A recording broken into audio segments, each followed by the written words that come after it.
Mesdames, Messieurs, bonsoir. Voici les titres du journal. Coup d'accélérateur tous azimuts au processus de décentralisation. La prescription du Premier ministre, chef du gouvernement, ce mercredi au Conseil national de la décentralisation. Les dossiers de la session en tête de ce journal. Coup de main à l'envol de la Camerco, le management entame un redécollage en douceur dès lundi avec des vols uniquement domestiques. Nous vous amènerons au cœur de l'atelier de Douala où se prépare la reprise. Et puis coup de chapeau présidentiel posthume à Manu Dibango. L'ambassadeur du Cameroun à Paris a déposé une gerbe de fleurs sur la tombe de la mégastar ce mercredi. Nous irons vivre la cérémonie au cimetière du Père-Lachaise à Paris. Voilà pour les titres. Développement après ce message.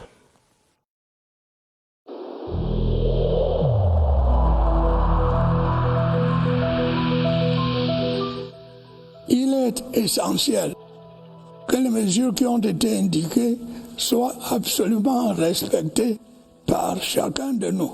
Lavez-vous régulièrement les mains à l'eau et au savon ou à l'aide d'un gel hydroalcoolique. Restez à au moins 1 mètre de distance des autres personnes, surtout si elles toussent, éternuent ou ont de la fièvre. Si vous avez de la fièvre, de la toux ou des difficultés à respirer, consultez un médecin.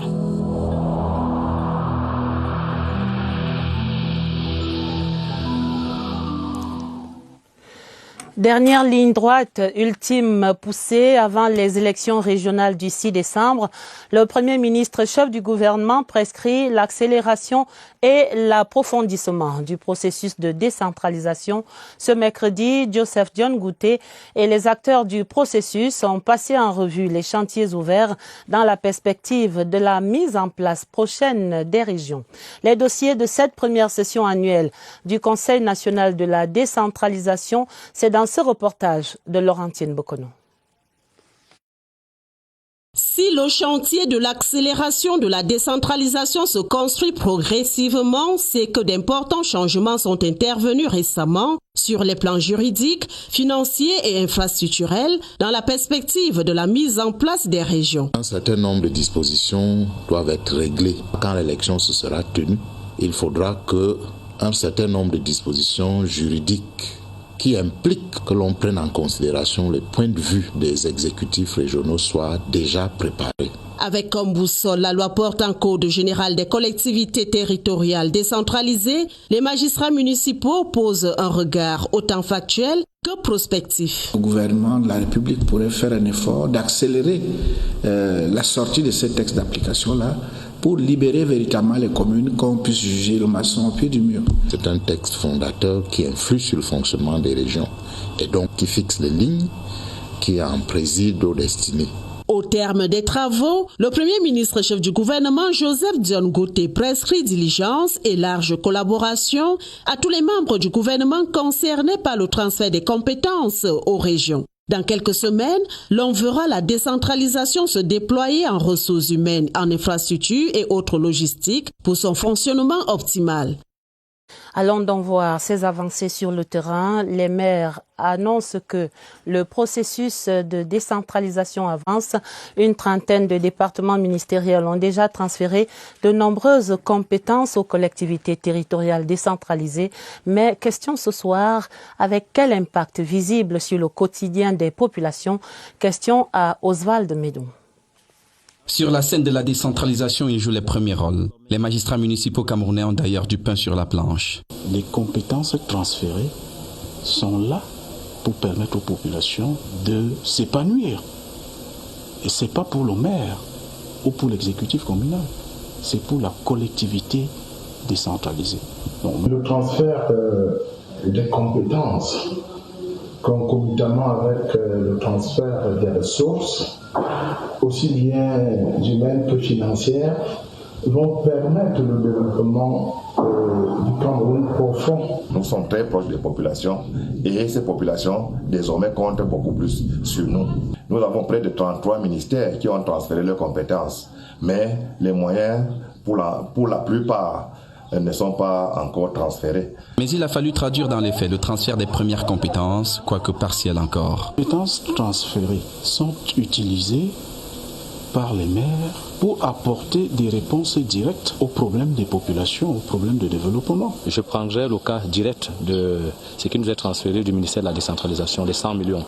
Vous voyez, dans notre commune, nous avons commencé par toucher les éléments directs, ce qui est plus proche de la population. À chacun ses méthodes et son rythme, mais les priorités partout sont les mêmes. Nous sommes en train de finaliser la construction d'un centre médical d'arrondissement.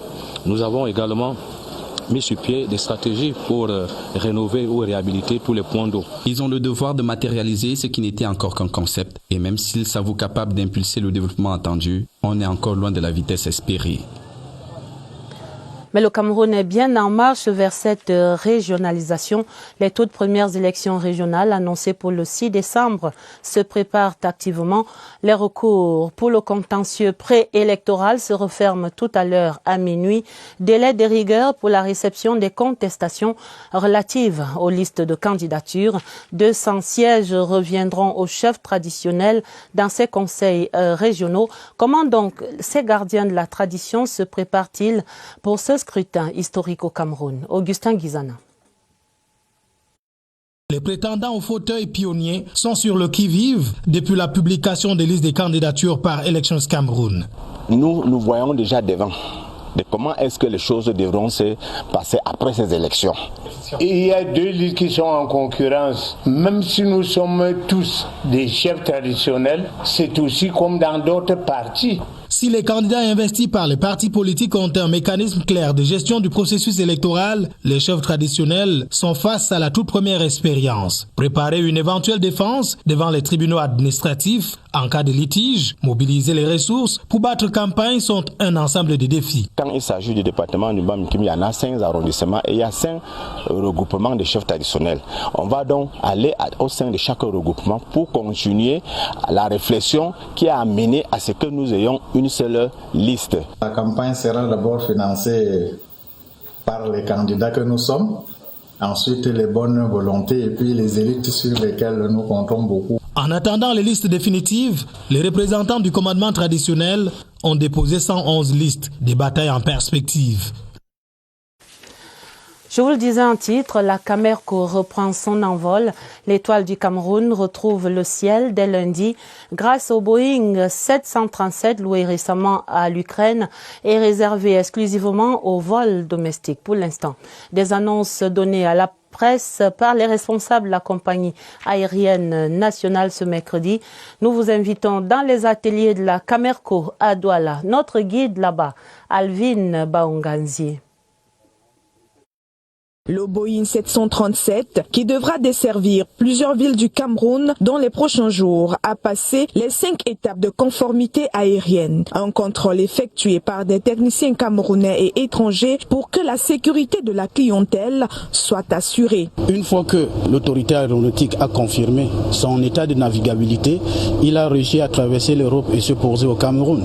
Donc, maintenant qu'il est là, nous avons commencé à faire des inspections pour qu'il survole le territoire camerounais. La reprise des vols à l'intérieur du Cameroun dès le 12 octobre prochain marque le début d'une nouvelle ère à Camerco. On peut opérer sur ce marché de manière optimale sans avoir forcément besoin d'aller sur le marché régional tout en faisant des bénéfices. En attendant la mise sur pied des 2 avions propriété de Camerco et des MA60, les responsables de la compagnie aérienne nationale disent avoir tiré les leçons du passé et être prêts à un nouvel envol pour la fierté du Cameroun. Très attendu. Parlons éducation à présent. Au 3e jour de la rentrée scolaire, le président du mouvement populaire pour le dialogue et la réconciliation salue les mesures sécuritaires mises en place par le gouvernement pour la réussite de cette année scolaire 2020-2021. Le professeur Chanda Tonme, qui s'exprimait au cours de son point de presse hebdomadaire, appelle la communauté éducative à capitaliser l'engouement de cette rentrée dans les régions en crise. Je vous propose ce morceau choisi de son expression de ce mercredi, sélectionné par Augustin Guizana. La situation n'est pas encore tout à fait revenue à la normale dans les régions du nord-ouest, du sud-ouest et de l'extrême nord. Mais en général, il y a lieu d'apprécier positivement la démarche méthodique résolue et très réfléchie du gouvernement camerounais. Des écoles, des collèges et lycées ont effectivement repris du service dans ces régions, avec les efforts notables et visibles de reconstruction sous la protection de nos forces de défense et de sécurité. Et chez les plus grands, à l'université, l'année académique 2020-2021 s'ouvre jeudi le 15 octobre. Les modalités de cette rentrée étaient précisées ce mercredi au cours des travaux de la commission de coordination universitaire, des travaux présidés par le ministre d'État, ministre de l'enseignement supérieur, le professeur Jacques Famdongo. Ce qui attend les étudiants à cette rentrée 2020, avec vous, Franck Evina. Autour du patron de l'enseignement supérieur, les recteurs des universités d'État. En perspective, l'année académique 2020-2021 qui démarre le 15 octobre prochain, indésirable dans les campus, le coronavirus convoque un saut numérique. L'une des mesures prescrites par le président de la République, chef de l'État, fut l'optimisation de la pratique du e-learning dans l'ensemble des institutions camerounaises, publiques et privées. Une vision proactive pour des prestations académiques à distance, l'option a déjà fait ses preuves. Beaucoup d'enseignants avaient des groupes WhatsApp, des groupes Jeti, des groupes Zoom, des Google Classroom. L'année dernière, nous avons fait soutenir 55 thèses en visioconférence, ça n'est pas simple. Un jour, je me suis connecté à mon cours et j'avais 976 étudiants connectés. Pour les activités en présentiel, pas de panique non plus. À l'arrivée à la guérite de l'université de Boya, chaque entrant doit avoir un masque. Et puis être prêt d'avoir la prise de sa température. Autre bonne nouvelle pour les étudiants, l'engagement du gouvernement à fournir aux universités camerounaises un accès Internet de très haut débit. Allons voir comment est vécue l'une des innovations majeures de cette rentrée scolaire chez les plus petits, le retour au système de la mi-temps qui constitue un véritable casse-tête chinois pour les parents, notamment sur le chapitre du transport des enfants. Il a fallu ajuster le programme de travail en fonction de l'emploi du temps des enfants. Notre reporter Barbara Padjama est allée voir comment la famille Aloma s'organise depuis la rentrée avec ce transport de ses 3 élèves. Ouvrez grand vos oreilles, la famille Aloma dispense un cours sur l'organisation. Rapidement, avant de partir, on s'installe ici au bureau. Ils sortent les cahiers, ils sortent les livres, on révise qu'est-ce qu'on a fait la veille, ils se mettent au travail. Moi, je travaillais. Les 2 élèves arrivent au travail à 6h15 avec leur maman et tout le nécessaire vital apporté de la maison. À 11h, 11h30, on mange et puis à 11h45, 12h, on s'en va. Les jumeaux passent plus de 5 heures assis là, dans leur salle de passage, occupés comme tout le monde dans ce service. Quand on part dans son bureau le matin, c'est facile parce qu'on a le temps d'étudier là-bas et c'est plus calme là-bas. Des heures creuses, mises à contribution avant le départ pour l'école. L'épreuve la plus difficile de cette nouvelle routine, c'est... Forcément, c'est la course, ça c'est pas autre chose. C'est du courir. Si on n'est pas parti à temps, on va arriver en retard. Alors, il y a les bouchons avec lesquels il faut compter, il y a la pluie. Les parents disent s'adapter, mais pour supporter la charge du nouveau système, pas évident. Espérons que ce soit pour un temps. Si ça se rallonge, je pense que le gouvernement sera obligé de réajuster le programme des horaires des parents. Le rendez-vous de midi n'est pas toujours honoré par les parents. Beaucoup cèdent le siège aux chauffeurs et aux taximens pour conduire les enfants à la maison ou à l'école. Autre sujet de préoccupation, c'est bien l'achat des manuels scolaires. Les parents du département d'Union et Sceaux se réjouissent de la vente promotionnelle des livres qui se tient en ce moment même à la place des fêtes de Mbalmayo. C'est là une initiative conjointe de la commune et du ministère du Commerce. Michel Renaud Oranja revient de Mbalmayo. Il raconte.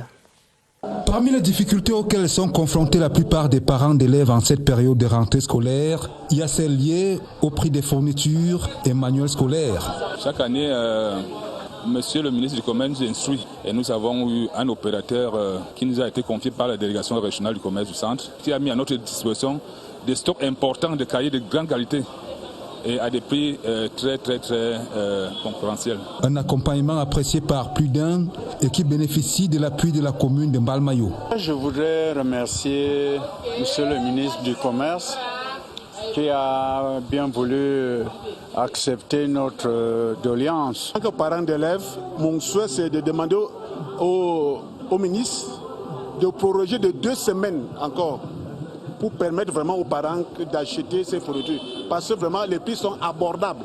Une bienfaisance active qui conçoit ainsi l'Union SO de demain. Des lauriers pour des personnels de l'Assemblée nationale, c'est au terme d'une session de formation continue, une formation clôturée lundi par le premier vice-président Hilarion Eton. Pulchéri Até raconte la cérémonie de clôture. C'est un sentiment de satisfaction qui anime la hiérarchie de l'administration parlementaire au terme de ces 3 premières phases du programme annuel de formation des personnels de l'Assemblée nationale. 10 modules qui ont été mis en œuvre pendant tous ces mois étaient véritablement des éléments qui sont les jalons du travail parlementaire. Au total, 320 personnels formés dans des domaines aussi variés que les TIC, la pratique du bilinguisme, la diplomatie parlementaire, le protocole et la rédaction administrative. Nous devons, par la qualité du travail, faire un rendu des plus efficaces pour le bonheur des députés et de notre institution. Au nom du président de l'Assemblée nationale, le premier vice-président, l'honorable Hilarion Eton, a exprimé toute sa gratitude au secrétaire général de l'institution pour la dynamique impulsée dans le processus de modernisation de l'administration parlementaire. La vieille dame se refait une beauté à Douala. C'est une véritable cure de jouvence qui est en cours à l'hôpital La Quintini. Des travaux de rénovation qui visent l'amélioration de l'accueil pour les patients et également l'amélioration des conditions de travail du corps soignant. Les habits neufs de la Quintini, de l'hôpital La Quintini à Douala avec Alvin Baonganzier. C'est un vaste chantier qui est en cours à l'hôpital La Quintini de Douala. Il s'agit d'améliorer les services de cette formation sanitaire vieille de 90 ans. Le plateau technique, vitrine d'un hôpital, a été considérablement amélioré. Nous avons une dizaine de respirateurs, des appareils de photosynthèse, des tables radiantes, des incubateurs. IRM 1.5 Tesla qui arrive au niveau de l'hôpital La Quintini dans quelques jours. Avec plus de 90 médecins spécialistes, une trentaine de généralistes, la politique d'humanisation des soins est en marche. Le malade étant au cœur de toutes les attentions. Après la tenue de la toute première assemblée générale de l'hôpital La Quintini le 18 septembre dernier, tous les voyants sont au vert et les usagers, de plus en plus nombreux, apprécient les nouvelles réformes en cours.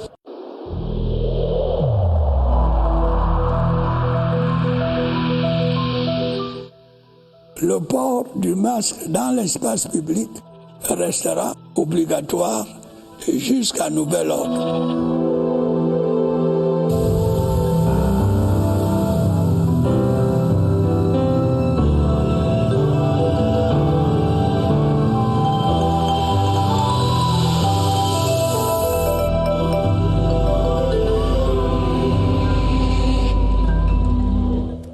Je vous invite à présent à effectuer notre halte habituelle au centre des opérations des urgences de santé publique à Messa, ici à Yaoundé.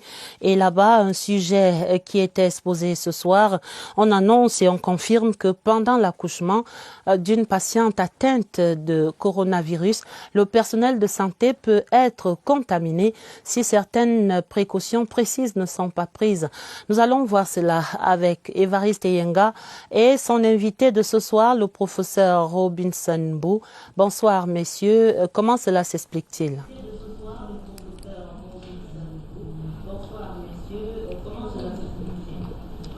Bonsoir Adèle, c'est une autre trouvaille du professeur Robinson Bou dans ce vaste champ de la recherche sur le coronavirus et ses impacts, vaste champ encore presque inexploré et dans lequel il s'est engagé dans la parcelle précise de la gynécologie. Et ce soir, il nous l'indique, il y a possibilité de contamination davantage orientée vers le personnel médical au moment de l'accouchement.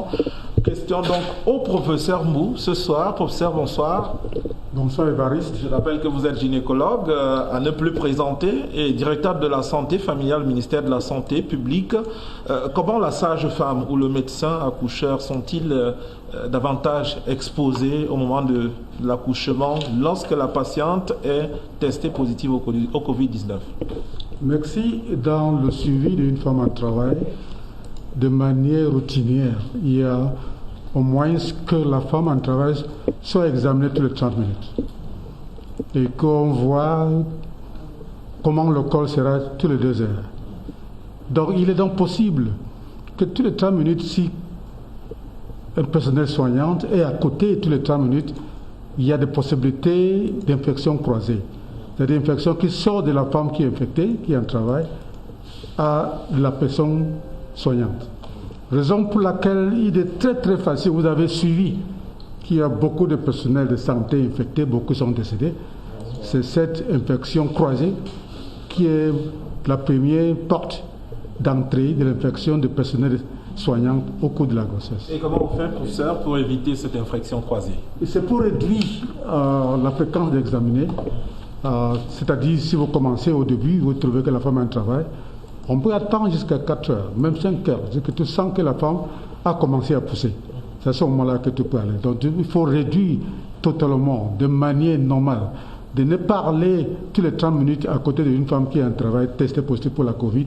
Et en faisant ça, on peut réduire cette contamination croisée entre la femme infectée qui est en travail et le personnel soignant qui n'est pas infecté. Professeur Mbou, merci infiniment pour toutes ces nouvelles. Adèle, vous l'avez entendu d'une bouche autorisée, celle du chercheur, ce gynécologue qui, la semaine prochaine, mercredi dédié à la gynécologie, reviendra avec un autre sujet. On va parler cette fois-là des rapports sexuels en période Covid.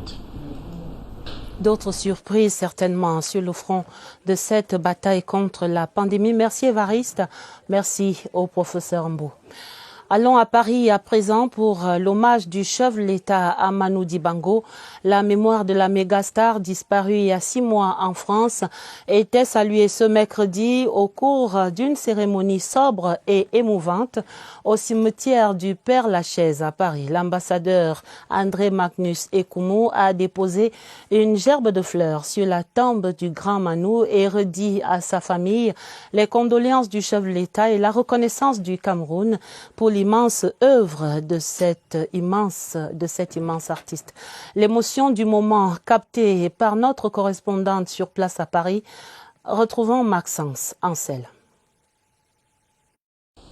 C'est entouré de son épouse Claire et de ses proches collaborateurs que l'ambassadeur du Cameroun en France, André Magnus Ekumu, a réservé sa première sortie officielle au lendemain de la présentation de ses lettres de créance au président Emmanuel Macron à un illustre compatriote de renommée mondiale, Manu Dibango, disparu le 24 mars dernier à Paris. Vraiment, le Cameroun est reconnaissant pour tout ce qu'il a fait. Merci. Il a porté le Cameroun en lui jusqu'à son dernier souffle. Même dans son lit. Jusqu'à la dernière minute, quand on le voyait, c'était avant tout le Cameroun. Comment va le pays. Voilà. Le défunt ambassadeur de l'UNESCO pour la paix repose désormais au cimetière parisien du Père-Lachaise. Manu ne peut pas nous appartenir, certes, mais Manu, c'est d'abord le Cameroun. Son Excellence André Magnus Ekumu a déposé une gerbe de fleurs aux couleurs nationales avec ces mots. Son Excellence, Monsieur le Président de la République et Madame Chantal Biya, la patrie toute entière reconnaissante. Ici à la CRTV, le directeur général annonce avec regret le décès survenu ce 7 octobre 2020 des suites de maladie de M. Ramsina, chef des départements de l'administration du personnel à la direction des ressources humaines et de la stratégie sociale. En cette triste circonstance, le directeur général et l'ensemble du personnel adressent à la famille du disparu leurs condoléances les plus sincères associées à l'expression de leurs profonde compassion. C'est un communiqué qui est signé ce mercredi même par le directeur général Charles Ndongo. Il s'agit du décès de notre collègue Ramsina Bawa. Il s'en va à 59 ans et il laisse derrière lui des collègues et une famille inconsolable. Elvire Angéline Ebalé. Silence et pleurs ont envahi les murs du domicile de Ramsina Bawa au quartier Oyomabon à Yaoundé. Le chef de département de l'administration du personnel à la CIATV n'a pu faire face à la maladie. La mort qui l'emporte à l'hôpital général de Yaoundé à 59 ans ce mercredi en début d'après-midi plonge sa famille éplorée dans le noir, la tristesse et la désolation. Collègues et amis peinent à accepter son départ. Il aura marqué les esprits par son humilité, sa riche expérience avec de nombreux postes qu'il a occupés au sein de la CIATV. Ancien footballeur, cet originaire de l'extrême nord, dans le maillot d'Anaï à Yagua, a joué dans les meilleurs clubs du Cameroun. Un repos précipité, car Ramsina Bawa devait prendre sa retraite en 2021. Il laisse une veuve, 4 enfants et des petits-fils. Et ce mercredi, la douleur est immense ici à la CIATV. En page des sports, les Lions indomptables sont à Amsterdam. Une série d'entraînements en prélude au match amical de vendredi. C'est après-demain le match contre les Samouraïs du Japon. Écho de la tanière à 48 heures du match avec Germain-Noël Essengé. Les arrivées de Jérôme Ongene et de Fabrice Olinga sont venus compléter l'effectif d'Antonio Conceição à 24 joueurs. Depuis ce mardi, la puissance et la force associées à la vitesse et la vivacité constituent le thème central du travail du technicien portugais. À 48 heures de la confrontation avec les samouraïs japonais, l'heure est au plan de jeu et à son animation ici au Harlem Shake Stadium, la base d'entraînement des Camerounais où mannequins et échelles sont mises à contribution pour amener les joueurs à réagir. Le football nippon est léché et dépouillé. Les Camerounais doivent y opposer leurs armes, l'eau physique, la rigueur défensive et la recherche de la profondeur. En l'absence du Lançois Ignatius Ganago, meilleur buteur des Ligue 1 françaises blessé, le Lyonnais Toko Ekambi pourra se voir confier la pointe de l'attaque camerounaise aux côtés de plusieurs newcomers que le staff technique voudra observer. De leur côté, les Lions A' préparent le CHAN. La formation conduite par Yves Clément Aroga a perdu le match amical de ce mercredi face à la Panthère sportive du Ndé par 1-0. Prochaine rencontre, ce sera samedi dans 72 heures face au Soudan du Sud. Et voilà des informations sportives qui viennent mettre un terme à ce 20h30.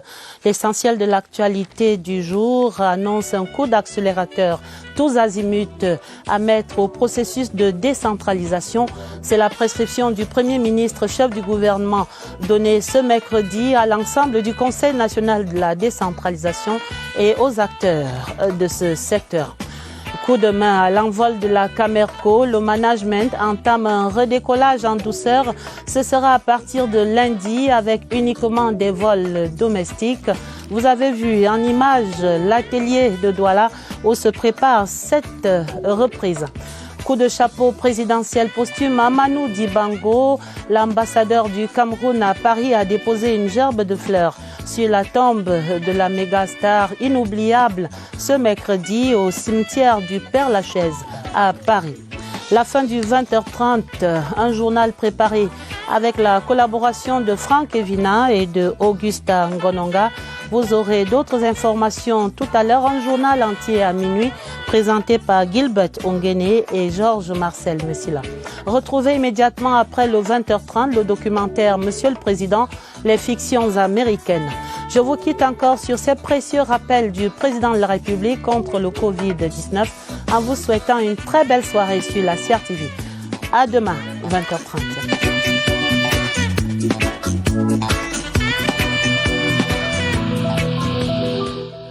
Évitons de stigmatiser ceux qui sont atteints par la maladie.